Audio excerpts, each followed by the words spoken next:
Hey Untold Radio Network fans, want exclusive perks and to support our channel?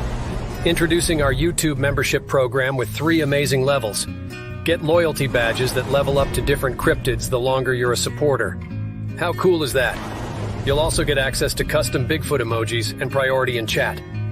Upgrade to Backstage Pass for exclusive wallpapers, photos, status updates, discounted books, and merchandise. Go all in with the producer level for everything mentioned plus member shoutouts. Ready for an enhanced experience? Join now, pick your membership level, and let's make this journey even more exciting together. The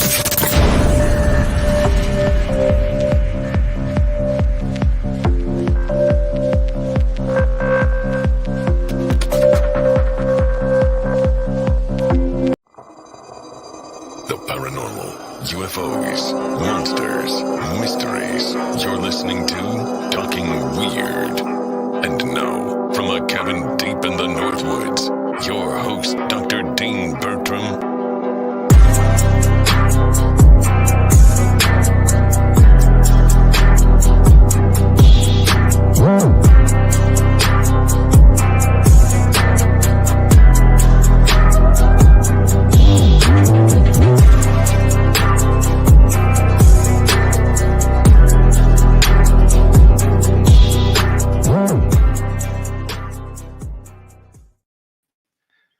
Well, Merry Christmas, season's greetings, and all the best for the happy holidays to all my fellow weirdos who are out there listening tonight, and weirdettes, of course. I'm so happy that you've been able to join me for this very special Christmas episode of Talking Weird on the Untold Radio Network. I, of course, am your host, Dean Bertram, but tonight I have a very special guest. Sitting to my left is Dean's mum. Hi, everyone. I'm glad to be here. I'm glad to be in the North Woods instead of in Sydney, and looking very forward to speaking to you all, and maybe hope you'll be able to enjoy the stories we tell you. I'm sure they will. My mother hadn't been able to visit for Christmas for something like 5 years, and so finally to have her here is wonderful. We had a message from Asper, who is actually Jay Katz or his wonderful wife, Aspasia, who you may have met at the Moo Meson Archives in Sydney, Ma. I'm pretty sure back in my festivaling days in Sydney, you would have seen them at some event. Merry Christmas to you, Jay and Asper, and thank you so much, Uncle Bones, for the super sticker. We really appreciate that. There's so many people in the chat. I need to say a quick hello to all the regulars throughout the year. I'm so happy to see you all there. Mr. Big, my very good friend Wayne Klingman is here. As I already said, Uncle Bones, Asper, Jay Katz. It's lovely to see Ken Rock. Thank you, Ken. I hope you have a wonderful Christmas as well. It's awesome to see everybody in the chat. In fact, I won't go through everybody else, but thank you all for being here. I can't say how much I appreciate it. And today you're going to hear probably some stories of Christmas past, but also stories of the weird little kind of what was perhaps once weird. It's now very much just a northern suburb of Sydney, but when I was a boy, it still wasn't fully developed out. And certainly my mother, who was also raised in that suburb of Beecroft, it was essentially like a small rural town. Maybe you can set the scene for because so many of the stories are going to come from this part of what is now Sydney. Yes, when I grew up in Beecroft, and I won't say how many years ago, but I was physically born in a small hospital in Beecroft. And when the local chemist decided to write the history of Beecroft, and I went in and read it, I told him he'd left something out, and he wouldn't believe me. And I said, there was a hospital in Beecroft. You haven't put it in. He said, oh, no, there wasn't. And I said, yes, there was. I said, actually, I was born there, both my younger sisters, but before me, one of my aunts. So you should check your history. So it was a very quiet little suburb. We even had a dairy within about a mile of where we lived. And also we had many other areas that were still what you'd call woods, but we call bush. We did not have running water. My father used to have to carry water for about quarter of a mile from an aunt's house where water was to pour into our tanks so that we could use water. If we wanted a hot bath, that water was actually boiled in what was called a copper, which you wouldn't know what that is here, but it's like a vessel over an open fire that heats the water, and Dad would have to bail it out and carry it to the bathroom, which was upstairs, of course. It was very, very rural, very country, very lovely place to grow up. We didn't have a made road. The road between where our house was And the closest road where people could drive to was really just what you would call a goat track, a bush track. And only when my father and my uncle decided to work with pick and shovel to level it out enough could we get things delivered. And even then, not right to the front door. So there's a lot of things that made Beecroft a rather rural area.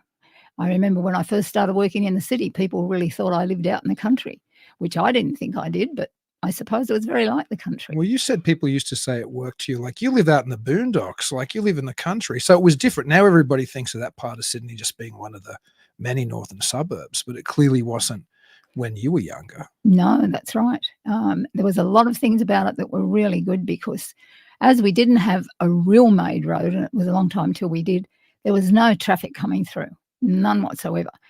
To see a car was a rarity. And we didn't have a car. We never had a car. But we did live halfway between two railway stations, which was wonderful.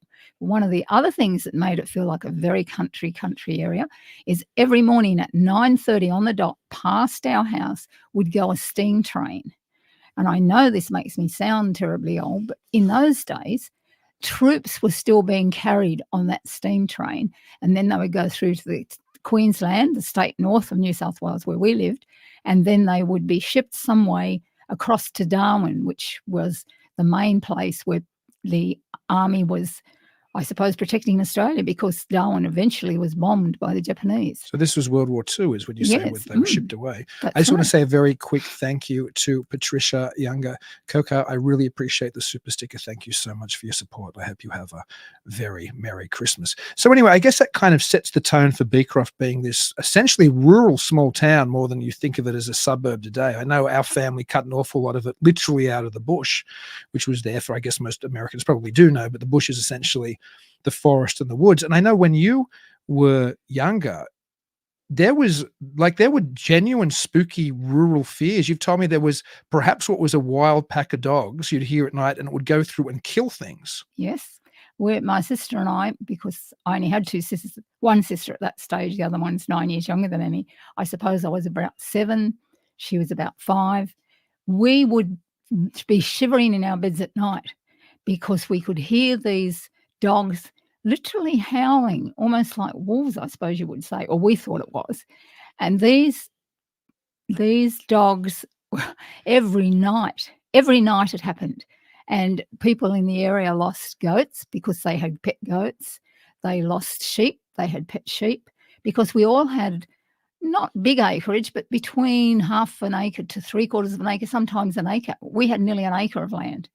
And we had everyone that had chickens lost their chickens. We had a really big flock of chickens because we always got fresh eggs, and we even sometimes, because of hard times, sold our eggs to neighbours who didn't have chickens.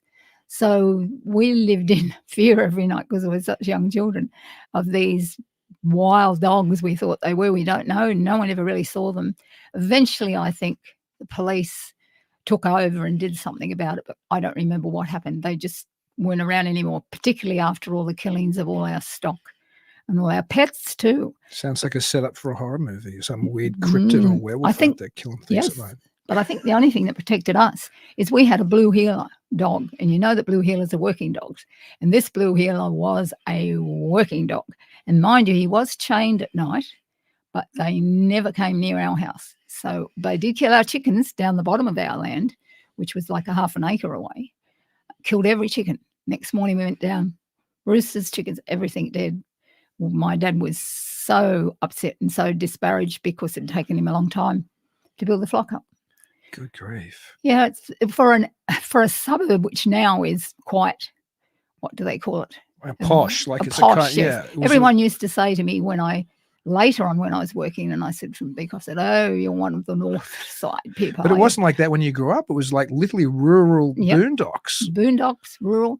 And the land, I can tell you now, this sounds a long time ago, but when my dad and mum bought that block of land, and their two brothers, my whole street was relatives. My mother's two brothers lived one next door and then another one 2 doors down. And they bought those blocks of land for £75, which I suppose in dollars would have been $150. if that. In those days, we got a much better rate on our dollar than we do now. What time? So I just have to say thank you to Foxy Joe for the Yep. the $9.99 super sticker. That is so kind of you. Thank you so much. I can't say how much.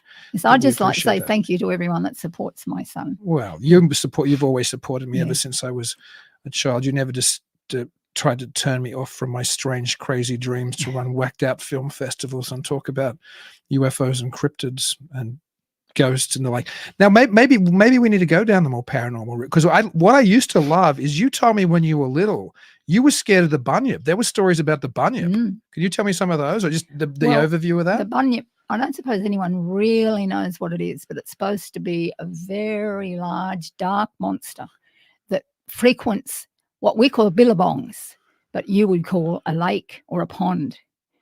And when we were children, and we used to go for bushwalks, because that's what we always did. Didn't have to take parents with us. There'd just be 4 or 5 of us going off on a bushwalk. And Beecroft it was surrounded by bush. It still was when I was a kid, but particularly when you were, it was really in the middle of a forest. It was. Well, people used to say you live in the bush, which we didn't feel we did. But yes, there was a lot of bush. Actually, half of my parents' land was bush. It never was cleared. We never cleared it. It was beautiful, too nice to clear. So when we used to go for bushwalks, which went a long way from where we lived, we used to go towards 2 ponds. But we're always warned, don't stay down there once it starts to get dark. And we never listened at first. And they said, because, that's where the bunyip hangs out. And we said, oh no. So we always got back well before dark. But that was a beautiful area to grow up in. There's wonders in the bush there, different altogether to here. I love the woods here, must admit. And I love the snow in that here, but we didn't have that. So the bushland for us as children was a wonderful place to have grown up in. I just want to say a quick hello and a thank you to Horus Smith, who's been a guest on Talking Weird a number of times. He's the Emeritus Professor of Astronomy and Physics at Michigan State University. Thank you so much for the super sticker, Horus, and for your ongoing patronage of this network and this show. I can't say how much we all appreciate you. Now, though, to talk about the little ponds, because they were still there when I was a kid. I still played there. So you were scared. You thought the bunyip might have been. And what were the names of those 2 ponds?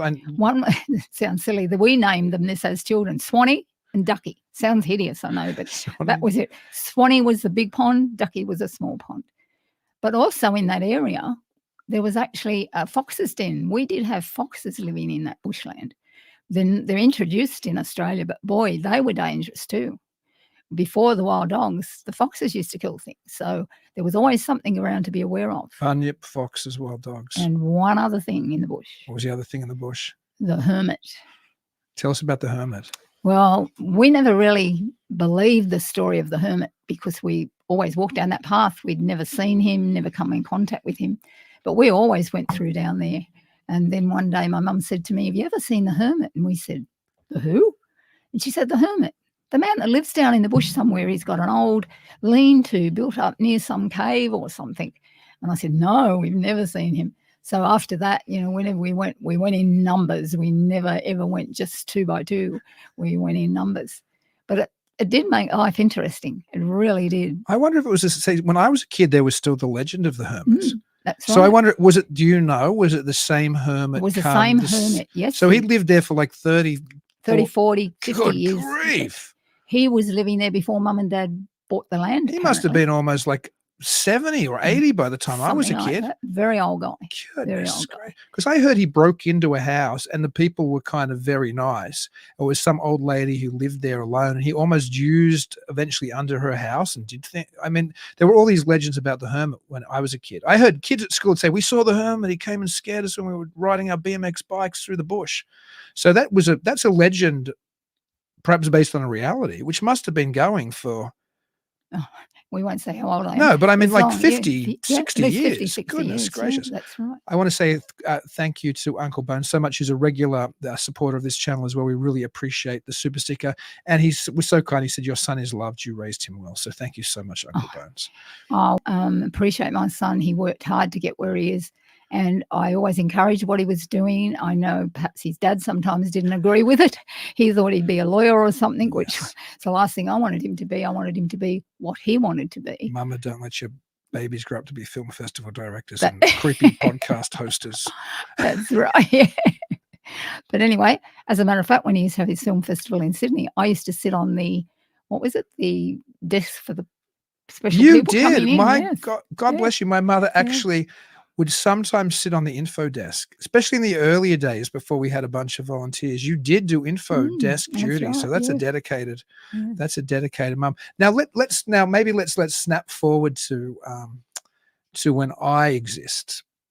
So then we can start sharing some, and we might go back again because no, you know what? Let's stop because there's a fantastic story that creeped me out when I was a kid, and I always thought it was just a family legend until I was finally moving to America, and somehow you found the actual newspaper clipping from, I don't know, 50, 60, 70 years ago, and you showed it to me, and it was a true story. It had to do with sleepwalking. Can you remember? Yes, I Can you do. tell that Yeah. story? Weird story. As a child, as children, we thought it was a really strange story, but as we grew older and heard this story more and more, I had relatives that lived north of Sydney in a country area near a river called the Manning River.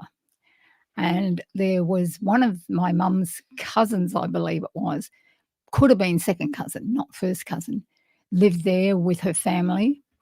And every night they used to be amazed that in the morning, all the way across the floor from the back door through the kitchen and into this person's bedroom, there was water drops, water dripping, not just little drops, like dripping water as if you walk through, spilling water.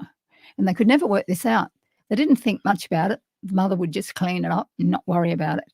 But after a month, she was getting a bit sick of cleaning up. And they decided that one night they were all going to take it in turns to watch out what happened through the night. Anyway, one night they found, one of them, she got up out of bed, they watched her, and they talked to her, she didn't hear, sound asleep. She would go out the back door, and it was quite a distance to the river, so the river wasn't just at the back door or just at the bottom of the yard, as you would say. It was a fair distance away, so she had to walk all the way down there. In her sleep, she would go into the water, she would swim out into the water, and then apparently in the days before this, she would swim back. But she used to swim right to the middle of the river, and this is a big river, the Manning River. And one of the relatives foolishly called out to her, yelled at her, "What are you doing out there, you silly woman? It's cold, it's middle of the night." And of course, she was so far out, she panicked and just she couldn't swim properly then, and she started to go down under the water. And of course, two of them dove in. They had to get into the water, swim to her. They weren't that good swimmers. By the time they got there, it was too late. She had drowned. Now that always sounded to me like a family urban legend, and I always loved the story. I mean, because it's so macabre, and I'm interested in macabre stories. But I always thought, oh, this can't be real. And then you finally found the original paper that the family had kept, like the news clipping of that story. And I was like, and it literally said that there was this woman who was sleepwalking, who was woken by family and drowned. And I was like, what? That's like literally something out of a thriller or a horror movie. It was really. I suppose when we first heard the story as children, were a bit horrified and didn't want to repeat it or hear it again. But as we got older and looked into it and then found the original, I think it was a long years after that I found the original clipping from the paper, because it was only when my great aunt passed away and she had the clipping in all her possessions. And was a shock to know, that was really a real story, because it sounds like a story that you think would be spun in a family just to make things interesting. It wasn't a story, it was history, but it was terrible history. You hear a lot of these funny things. Yes.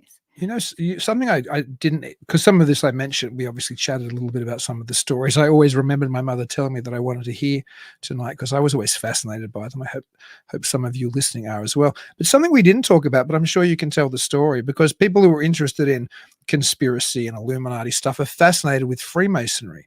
But one of our relatives bought out the major lodge to Sydney, right? And then I know my grandmother, and I'm assuming before then your mother, was heavily involved in Freemasonry, and then the females were heavily involved in the Order of the Eastern Star? Yeah. Can you tell a little bit about how our family, if you remember? I know it's I do. before your time. Well, actually, my grandfather, who was the most amazing man, he was a lovely man, happy man. Actually, if you lived in Sydney, there wasn't many people you ran into in the type of business he was working in, and he worked in a big company that sold products for plumbers, And during the war years, all the products they used to refit boats when hospital boats come in. So he had a pretty important job, and he was their main warehouse manager. And his father before him literally was one of the ones who really, I suppose, started his chapter, or whatever they called it in those days. Lodge. It was a Lodge. I think. And he eventually became the head mason in that lodge. Was that North Sydney? I think It was in North Sydney, or I think probably Narrabeen they called it. But he was in it for years, and then one of my uncles joined. My dad never wanted to join. I can sort of understand why he didn't, but he never wanted to join. But both his mum's brothers, her older brother, mum was the oldest, but the eldest of her two brothers both joined. And even her eldest brother's wife became a lady mason, or, as Dean said, Order of the Eastern Star. And they all went through. My mum even became the matron for many years, which is the head woman in that lodge for many years. And I was part of that ritual. Yeah. Which sounds creepy saying it like that. Well, when Mum actually, when they go into what they call the chair and they have their official night, they have a ball. And his nana, wanted him to be her little page boy. It sounds like a wedding, doesn't it? But the page boy that led her in when she went in to accept her, they were like medal things they wore. I think we've still got them somewhere. Mm-hmm. And he was dressed, because it's a Scottish thing. Scottish Rite, Freemasonry. Right. He was in a Scottish kilt, which was we had a tartan called the Royal Stewart. The kilt, little white shirt with a little bow tie and shoes with the buckles on, just like they wear in Scotland. So it was very serious. And my mum did that for years and years, until she used to still go even in her 80s, and she didn't have a car. She'd go by train into the city, and then someone would meet her and take her out to the suburbs where they held this at Narrabeen.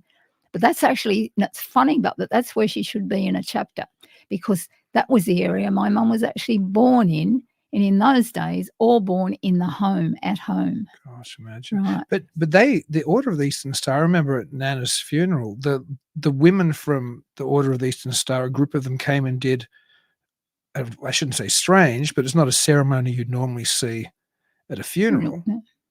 Well, that was at the graveside. We held our own service for Mum in a chapel.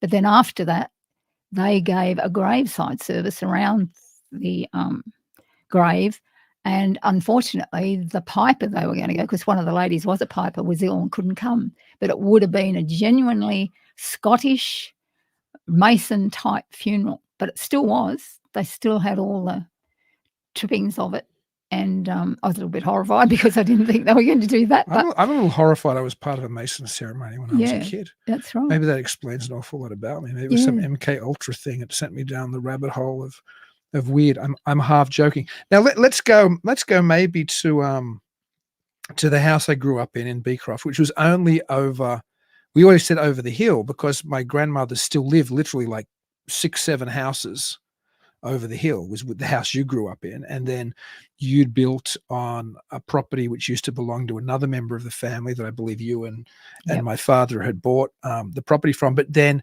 that place had all kinds. I remember as a child, just a childhood of, I don't want to say weirdness, but I remember a number of strange, anomalous experiences.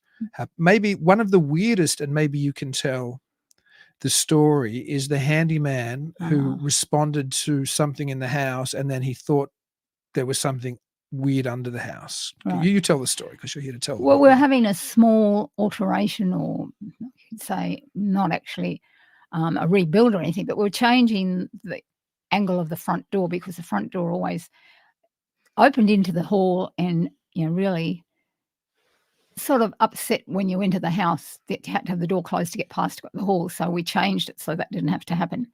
We moved the door out, and as we did that, he was a handyman, but he was really a carpenter, a very clever carpenter. And he was doing this alteration. That alteration happened to go on to what we called our powder room, which was next door, which had a tile floor, really beautiful tiles, brownie coloured tiles. And on one of these tiles in the floor, one way you looked at it, all you could see was this face, which when you were a child, the boys, and you went to the powder room was a little scary. You could see this face so clearly. Mhm. Anyway, when this chap was doing his alterations, I said to him, look, am I silly, or is there a face in that tile? And he looked at the tile and he said, oh, yes, I can see a face there. But he said, that's not what's wrong with this room. And I said, well, what's wrong with it? He said, this part of the house is built over where someone was buried. He said, I don't know when, how, where, or why, but someone is buried under here. Because he was a sensitive, or he was a Yes. psychic or something. Yeah, he as was. well, Yeah, he right? was. Yeah, he was sort of a part-time psychic, friendly sort of guy, always looking into. And I was there when things. this story was told. And I don't know how old I was. I was younger than 10. Like, I remember being like, what? And so obviously for the rest of my life, Yeah. that room and that tile made me think of some hideous secret buried below the family house. But I remember there being two faces tiles in that bathroom. And I know everybody listening is conscious of pareidolia because we all are interested in the paranormal, but there were two very creepy faces. There was that initial one, and then there was another one. And I don't want to sound paranoid. I don't know if the other one developed, but it seemed to me to become more prominent as my life went on. And I felt very uncomfortable in that room. And that could have just been because I'd heard the story when I was a kid from the handyman. I was there, like when he told the story, or the carpenter, or whether it was those tiles, but I did not feel comfortable in that room. No, it's funny. Yes, well, maybe that house was, I don't know, not haunted, but was Well, I can- under yeah. surveillance of some paranormal situation. I can tell lots of stories, and I'll tell a couple before I throw it back to you, because I'd rather you tell everybody the stories. But when I remember when a number of times, I can tell all kinds of stories, but I remember one time when both myself and my brother were home from school and you were working. There was nobody else there. And I think we were probably left at home because I would have been over 12, I don't know, 13 or 14. And we were both sick and we were at home. I remember clearly, and I wasn't young enough to just be like, imagining things. I still remember clearly there were footsteps in that house that day, very loud footsteps. And I remember myself and my brother, who was 3.5 years younger than me. And like I said, I was probably about 13, 14. We were scared, and there was something moving, and the doors were locked. I don't think anybody came in and went out, but there was something in that house moving around. And I have other stories like that throughout my time living there. I remember later in my teens, I remember there being something hitting the house on the side of the house. Not like it was a brick house. So what's going to shake a brick house? But I remember very consciously hearing very strange, like almost feeling something slamming into the side of that house. And I don't know how much you remember, because I've told this story on Talking Weird and on other people's podcasts a couple of times. I didn't even tell this story to anybody until about 3 or 4 years ago. I think the first time I ever told it might have been on Talking Weird in my whole life publicly. And I probably told literally less than a handful of people. But when I was young, I had, and I guess I was about 5, maybe you can remember, maybe you can't. Yeah, and you're very young, you're 5. Probably. Yeah, I had a repeating either nightmare or bedroom visitation, which in many ways to me still feels incredibly strange and weird, where the way I always think of it was a little man came to my bedroom at night and took me away. And it sounds like alien abduction. I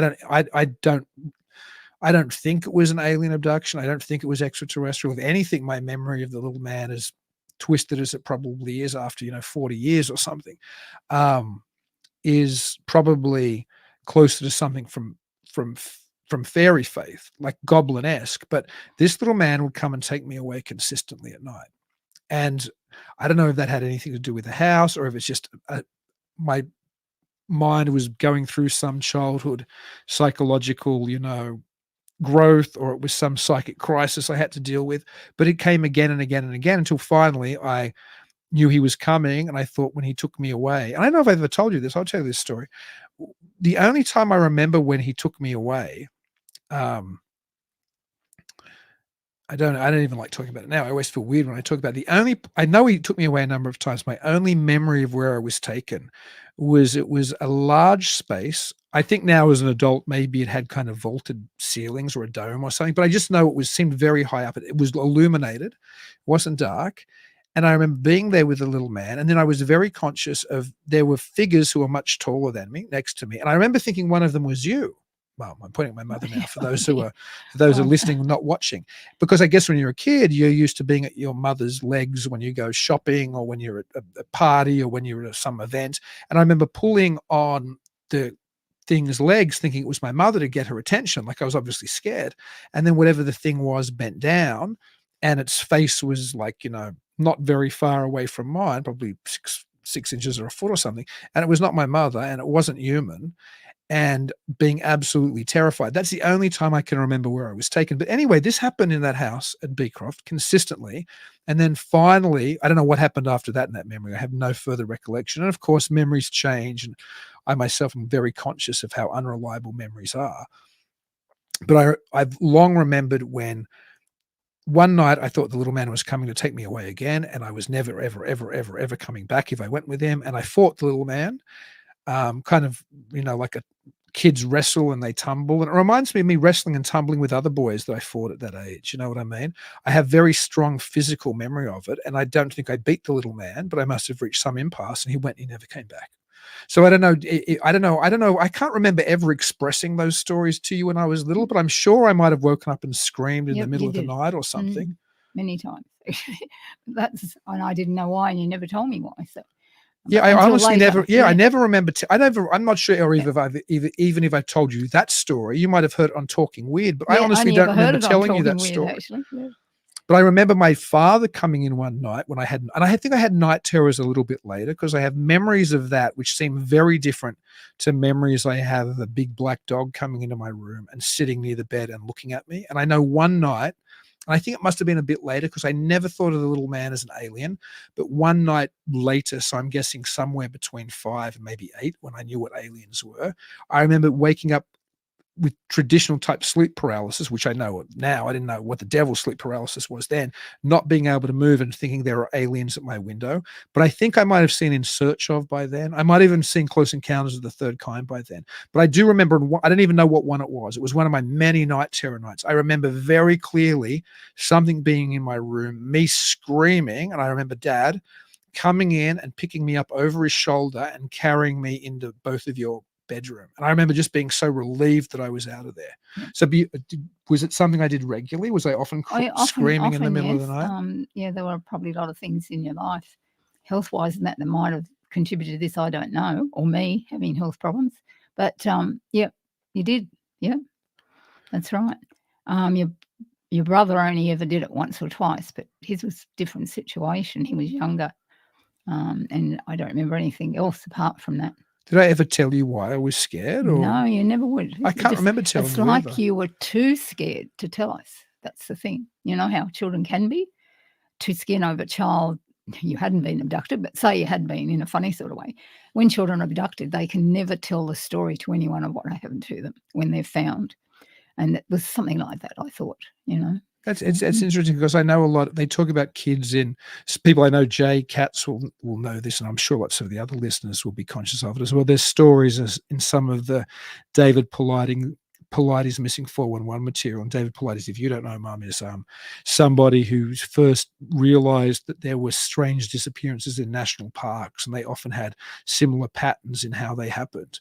But there are stories of children because they were so little, having difficulty being able to articulate what had taken them away. That's the ones that were lucky enough to be found. Yep. But yeah, because I remember being terrified as a child, but I can never remember telling anybody anything to do. In fact, I don't even think I can remember telling anybody any of these stories until probably the last 3 or 4 years. That's it wasn't a story that I ever shared with anybody. No, you definitely never shared it back then.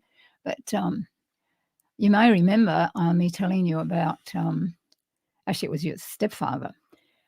He went to that powder room. Once again, we're talking about that room. And he opened the door to come out, and he sort of made a funny loud noise, and I thought he'd hurt himself.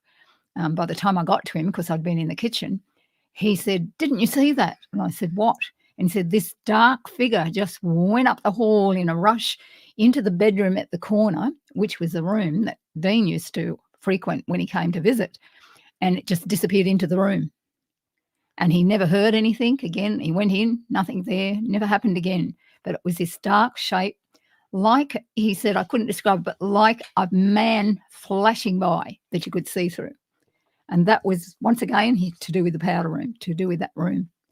So there was probably always something a little bit scary there, you know. Yeah, it's eerie even. I get eerie even thinking about it because I spent obviously so much time in that house. We have a question again from Horus Smith, who I mentioned before. Thank you, Horace, for the question. He said, "A delightful program." Thank you, mate. He said, Was Dean regaled with the classical Grimm tales in his early years, like the Brother Grimm fairy tales?" Was I? Oh, yes, they were. There you go. They were read to him, yes. That's probably half of my problem. Maybe that's But I remember as a child you got me, and Jason McLean, who incidentally, for those of you out there who might miss Mysterious Library, Jason is co-hosting next week's Talking Weird with me, and we'll be doing the 2023, the weird year in review. So I can't wait to be doing a program with Jason McLean again. But what was I saying? I lost my track then because I started talking about a show. Oh, I totally. They were talking about Brothers Grimm. Yeah. Those stories.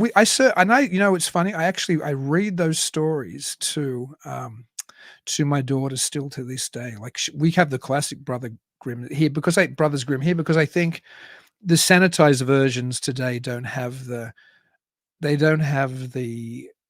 don't know, the power that those stories had. I think maybe that has something to do with the way I turned out. But I remember what I was going to talk about because Jason and I did an episode of it. Can you remember me? I think you and Dad gave me a book when I was, I don't know, I must have been 10 or younger. And it was the Unwin Book, which was the collected books of their books, Ghosts, Monsters, and UFOs. Yes. And it was a kid's book. Jason McLean and I did one on Talking Weird, on Mysterious Library rather, which you can still go back and watch on the Untold Radio Network. But that book forever changed my life.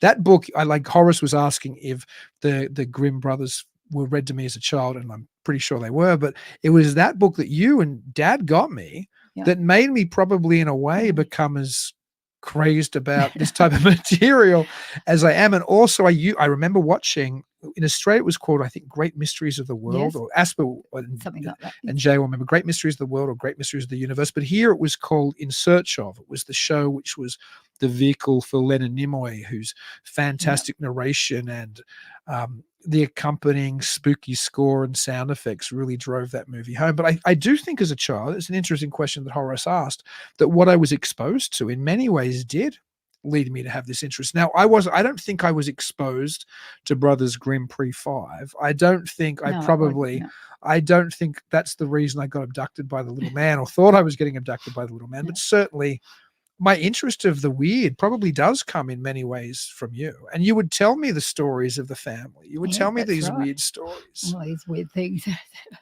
And we still lived in an area, I guess, where there was still enough bush around for it to be weird, right? Like it still felt creepy at nights. Well, even my small experience as a child, about 7 or 8, was only when I had my one sister. I hadn't had my baby sister yet at that stage.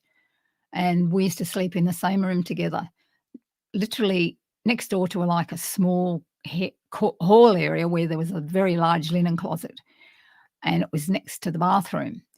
And I was sound asleep and something woke me, and I realised it was the sound of the bathroom window being pushed up.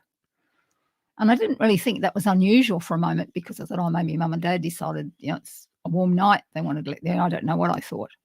But then next thing I heard, something moving near the linen press, opening the door and shaking as if they were shaking towels or tea towels or something. I don't know what it was. And of course, just for the moment, you know how they say freeze, actually terror freezes you. I was so terrified, I couldn't even get my voice to come out. And my Mum and Dad's bedroom was around the other side of the bathroom, a long way away to me in those days. And finally, when I got my voice out and called Dad, and he finally came to see what the problem was, there was no one there, obviously. But the bathroom window, which had been very clearly closed, was wide open enough for someone to come in and go out of. We never found out. We never saw footprints or anything outside, but that was very scary to me as a child of 7 to 8 years old. I remember you telling me that story. You said, what do you think, somebody came in, or do you think? Well, I think someone came in, and why they would shake things, whether they were shaking them thinking there were things hidden in the linen press. They were a thief, or I don't know. I have no idea. But we never, Dad didn't respond to my call too quickly, but probably he was sound asleep. He worked very hard. And yes, I always remember after that every night asking Dad to make sure the bathroom window was locked, not just closed, So just funny, another funny story, and not in our house, but in my house, which was only 6 doors away. We're going to tell some more stories in the general area, because it was just literally over the hill. It was going over that's right. to see Nana. Now, Jay Katz or Asper kindly gave me the answer to the question I wanted, and that show was called Great Mysteries of the World on ATN7. They removed the titles from In Search Of, and anybody who doesn't watch Jay and Asper's show Down South Anomalies, also on the Untold radio network, are missing out, because it's a spectacular show. It's one of my favorite shows out there, period, on the paranormal. Jay and Asper have been intimately involved in much of this for many, many years. They're probably their go-to people if you have a UFO experience in Sydney. I know lots of people who will call Jay and Asper. I think they used to actually have a hotline. I'm pretty sure, Jay, right? Like you had a UFO hotline where people could ring you, and you were involved in MUFON or the Australian equivalent. I think Jay might have been like the state director or something. But anyway, go and check out Down South Anomalies on the Untold Radio Network. All the shows are great on this channel. If for some reason you just watch Talking Weird, which I doubt, but if you came over when we moved here over a year ago to the Untold Radio Network, make sure you go and check out the other shows, because there's so many wonderful talents on this show, so many wonderful guests.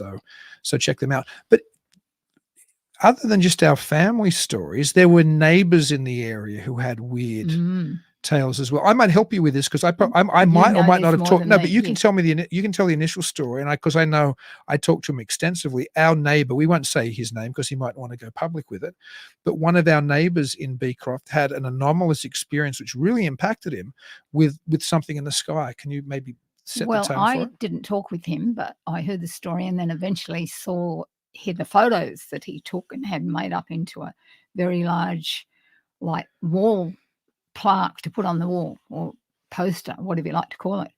He saw a unidentified flying object, for want of a better word. Didn't look like a saucer. It wasn't exactly a saucer shape, but he definitely took a photo of it, and it was a real photo. It wasn't a made-up photo or anything. And he totally believed.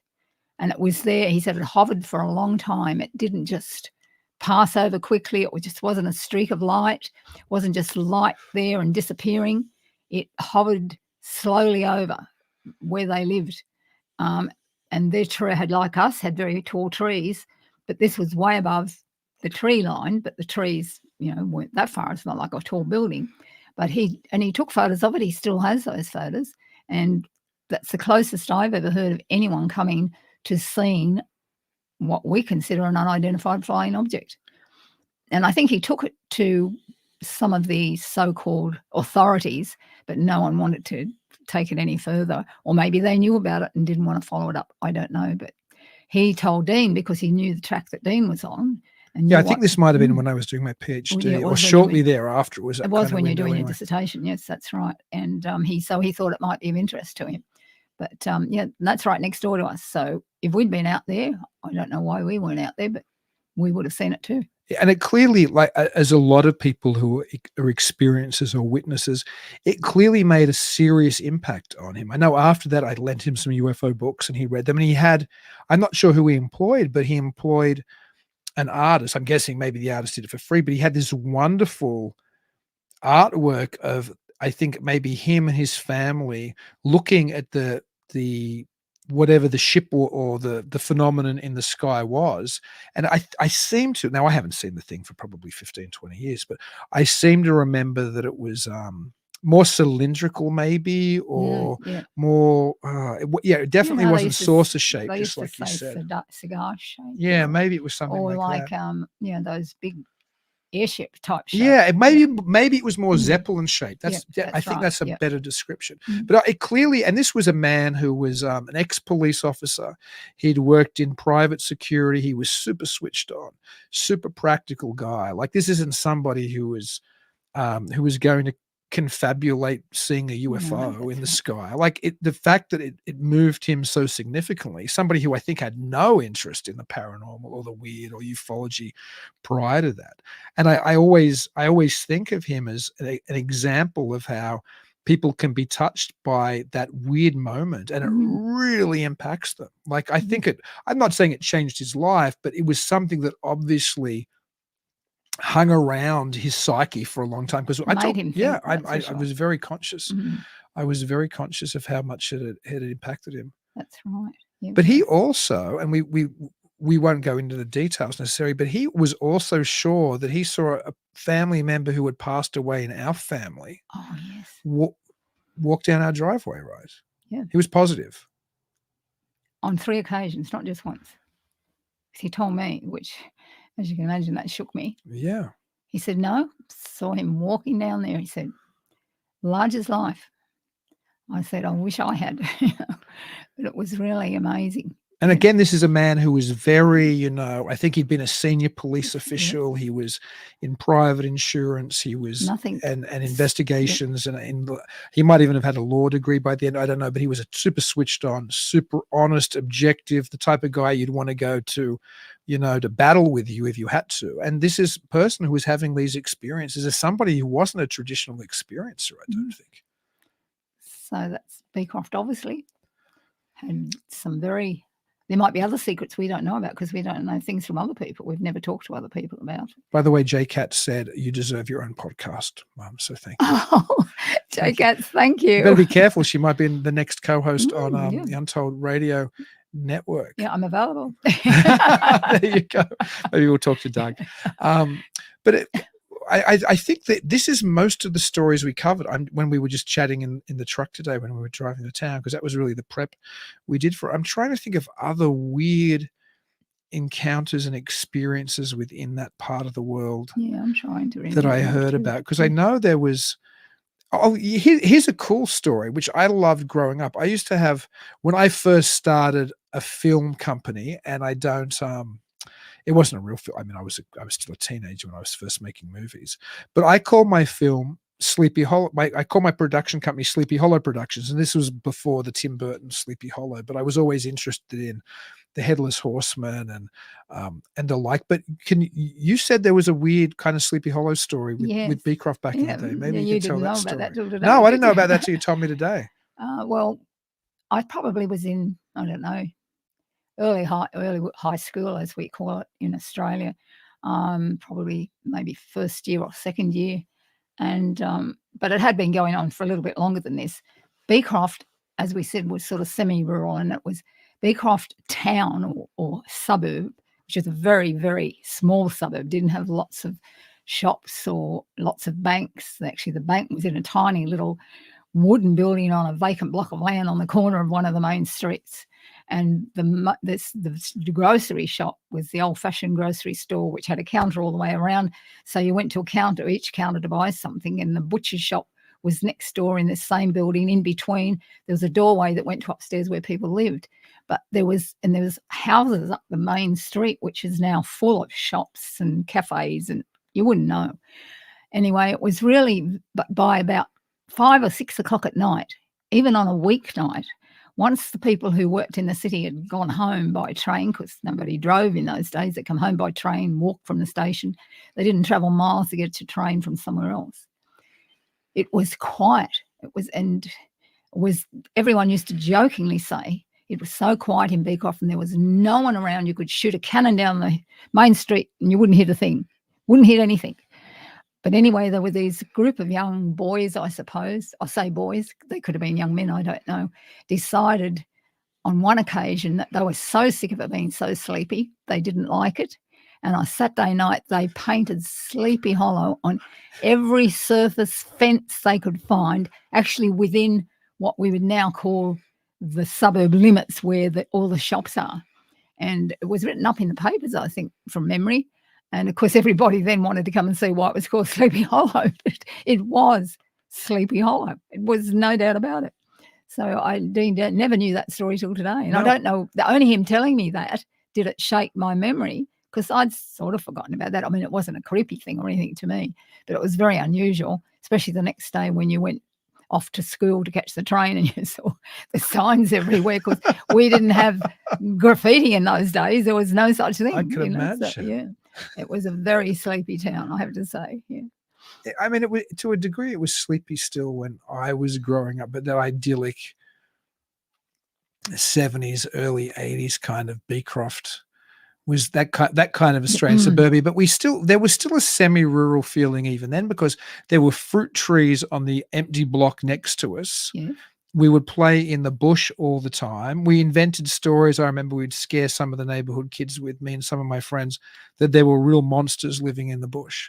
And we would do these weird, elaborate hoaxes, which sounds so horrible and cruel now, but it was fun when you were, I don't know, 12 or 13 or 14 or whatever, however old we were, where we would dress up with monster masks and we'd build these elaborate stories about witches living in the woods and them having strange offspring, mutant children who were like goblins. And it sounds really macabre now, but I guess that's the nature of being a child. But speaking of witches in the woods, I remember, and I don't know if you know this or not, but one of the stories when I was a teen, I think there were two old sisters who lived in the suburb, and they had, I don't know, what are those dogs, those big dogs, and they got long hair. I don't even know what they're called. They were tall, Afghan, right, an Afghan.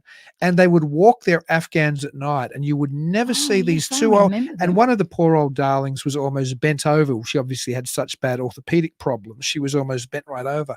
But I remember when we were kids, we thought those women were witches, because you would only see them, and when I say a kid, probably, I don't know, into my early teens, when you'd be sneaking out and doing things of mischief in the neighborhood, but you'd only see them at nighttime, and they did look like witches. You don't say anything mean about them. I know the house. Yeah, they were two sisters who were very old and strange, and they had these big dogs, and they only came out at night. And they lived in a really big old house on the main road. On the main road, yes. Which wasn't all that main like today's streets. But then it was the main road that went through the suburb. That was built out of large sandstone, that house, which made it even more creepy because they'd gone grey. The sandstone had gone grey. You know how sandstone turns grey with age. It's not a nice creamy shiny colour like people love to use today. And they lived there. And I know years later, one of their daughters, they must have been married at some time and lost their husbands, but one of them had a daughter, and that daughter used to work as a cleaner at the school.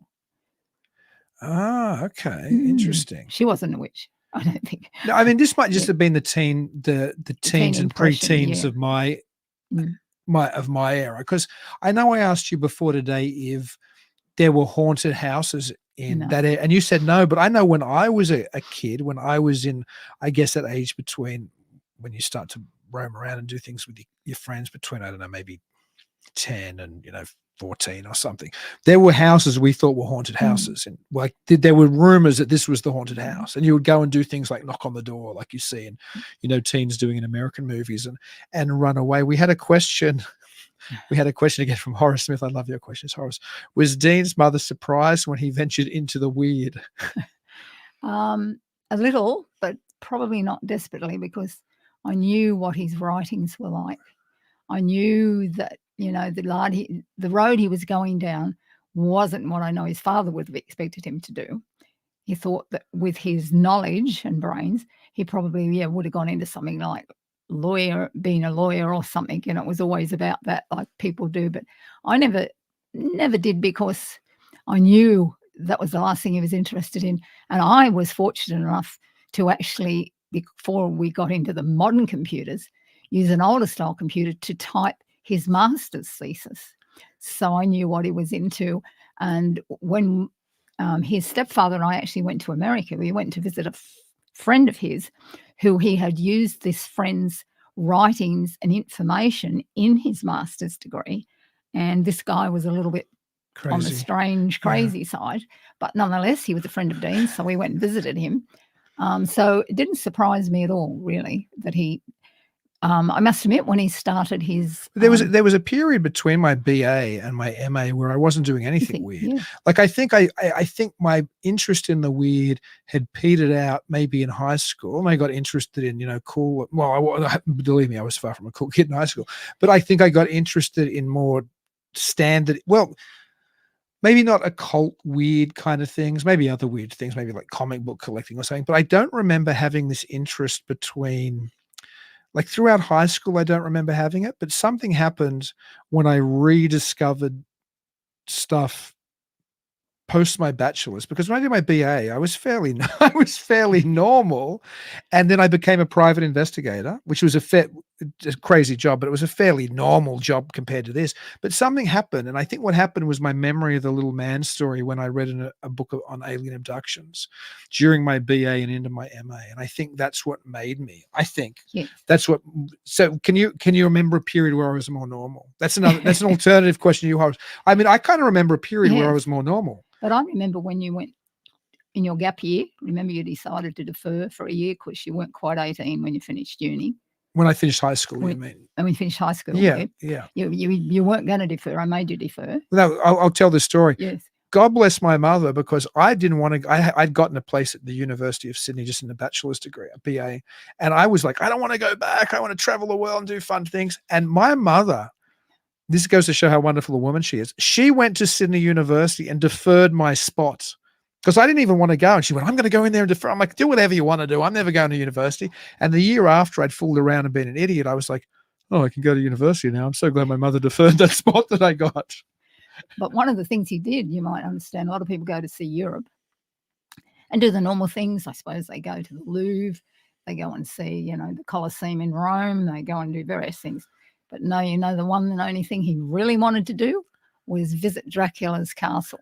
I did. So there was a touch of weird even there. But I think that was the popular culture weird in me, because I wanted to go to when I did that European trip, I wanted to go to all the bars that Bond had drank at and the various Bond drinks and order the same drink. Like if you drank an Americana here, I'd order that. Or if you ordered something else here, I'd order that. And Dracula's Castle was part of it. Going to 221B Baker Street was part of it. Going to the Reichenbach Falls. I think that was more indicative of my cult. I see your point, because I did go to Dracula's Castle before it was an easy tourist destination to go to, because this is when Romania was still hardcore communism and Ceausescu was still the premier or the president. But I think that trip was me still being that geek from high school who still wanted to hit the cool, not the cool, in my mind, those things which had influenced me: James Bond, Sherlock Holmes, Dracula. But you're right, maybe that's indicative of how weird I was, that it was such a big deal of me to go to the middle of communist Romania because I wanted to go and see Dracula's the friend you went castle. to, the only thing he was interested in seeing was all the big plants where all the fancy cars were made. And you said, I didn't come to Europe to see cars being built. I came here to see history. And so you parted. Weird history. And when I found out, like when you months later, that you'd gone off on this little jaunt by yourself to Dracula's castle. No. In fairness, my friend came. Did he? Yeah, oh, I didn't think we he did separate things, and we went, but because I guess when we were traveling, we were 18. Our parents thought it was okay because we were together, and maybe you feel less safe if your kid went to your kid went away to themselves on that kind of. But then on my way back, I did do America by myself when I was 18, which was a crazy amount of fun at that age, hitting this country. We're almost finished, but Foxy Joe said something interesting, and I'm not sure why. He said, I love studying up the possibilities of connections Australia has with Egypt, and maybe that's because of weird carvings. You should watch Foxy Joe Down South Anomalies again from Jay Katz and As Basia, because I have a feeling they might deal with some of that ancient archaeology in Australia. I'm sure if they haven't, I bet you they will. Maybe you can say, Jay Katz, if you've hit an episode. But you went to Egypt long before I was born. I did. You backpacked around the world when you were 18 or something. I think it was 21. Okay. And I backpacked. Lived in England working to get enough money to backpack. I had a great job in England. We had amazing experiences, and we were going to, his father and I did this together, actually. We were both very young. And we were going to go, actually, would you believe, and emigrate to Canada. But his father, who was an aircraft engineer, was told there were no jobs in Canada because they had just suspended all their Air Force, Army and Navy and formed one Defence Force. So everybody who'd been in any of those services had had their contracts rescinded and they could get out if they wanted to. So a lot of them did. And all the private companies were by law made possible for all those people to get jobs with them. So there were no jobs for aircraft engineers. And I said, well, what about me? But I have a fabulous job here. And I did have a fabulous job in London. And I actually earned twice as much as his dad, but they said, oh, you're a dependent. That's how long ago that was. So it didn't count goodness. whether you worked. So they had said, but of course, if you're in computers, and so because his dad went, I worked while he went back actually to London University to do a computer course. And I didn't know Dad did a degree at when you were well, it wasn't actually a degree. It was a course at the uni. So okay, gotcha. close enough too. But when he came back here, he said, oh, I did this at London University. And when he came back, he worked as a programmer and then... But you went to Egypt is the point. Yeah, right? on that trip, we went to Egypt. And that was, like I just loved that. But it was really quite funny because I suppose I was young, very blonde, and I didn't realise you shouldn't wear a dress when you're going to go and ride on a camel. Maybe that's the good closeout for this. People, you should not wear a dress when you ride on a camel. And I've worn a dress once. It was a kilt, admittedly. So as we talked about in the Masonic ritual, Ma, it was such just a joy to have you here to talk about all the weirdness of my past, and maybe hopefully the regular listeners of this show got a sense of a little sense of that the place that I came for. Thank you so much, Ma, for coming on. Look, this has been a pleasure, and thank you everyone for all your comments. And I know because I watch his show, every single show he ever has made. Always watches it. I always watch it. Sometimes I can't watch it live, but I always see it. And all you people who've been responding tonight, I want to thank you for supporting my son, because I see all your comments, and actually I have seen a lot of you on his shows and have enjoyed very much listening to you. So thank you again, and I pray that you all have a very Merry Christmas. Well, yeah, I hope everybody out there has an incredibly happy and peaceful and blessed holiday season. Enjoy Christmas. Enjoy the time off work. If you're with your family, I hope you just have the most amazing time, because family and friends, whatever they are, however they look, is key to the holiday season. If for any reason you're alone, I wish you all the best, and I hope that reach out to me if you're alone. Send me a message or something. I'm happy to chat to people. I live in a cabin in the woods. I'm normally here alone except for my daughter, and at this time of the year, my mother. So again, I hope everybody has a wonderful Christmas. Thank you so much for supporting the show. Thank you for supporting Untold Radio Network. And next week, don't forget, Jason McLean visits with me to do the wrap up of the weird year that was 2023. Thank you again, everybody. Yes. God bless you all. And until I talk to you again, keep it weird. Yes.